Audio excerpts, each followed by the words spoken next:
Hello guys, tapping tayo ng voltage regulator 24 volt. Ito, 24 volt voltage regulator. Ang pag-tapping to guys, itong kulay itim, yan ang negative negative ground sa doon sa kaha ng sasakyan.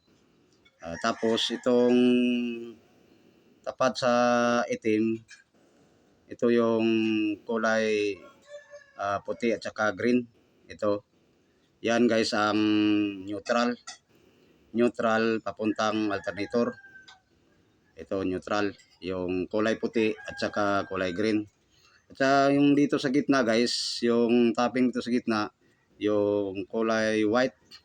Ito guys, oh, sa gitna ito may saksakan siya, kulay white. Ito guys, ignition.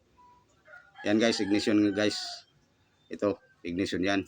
Galing sa susi. Yung tapat naman niya guys na kulay white tsaka black, ito sa gitna rin. Tapat niya sa gitna. Yan ang field guys sa galing sa alternator, field. Itong kulay na to.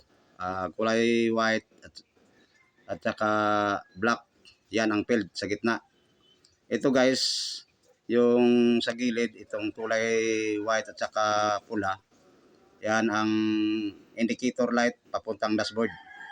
Hindi ito pareha sa 12 volt. Kasi yung 12 volt may direct live yun. Yung 12 volt. Ito ignition lang ginagamit guys. Salamat sa nood sa akin. Sana may natutunan kayo kunti sa akin. Maraming salamat.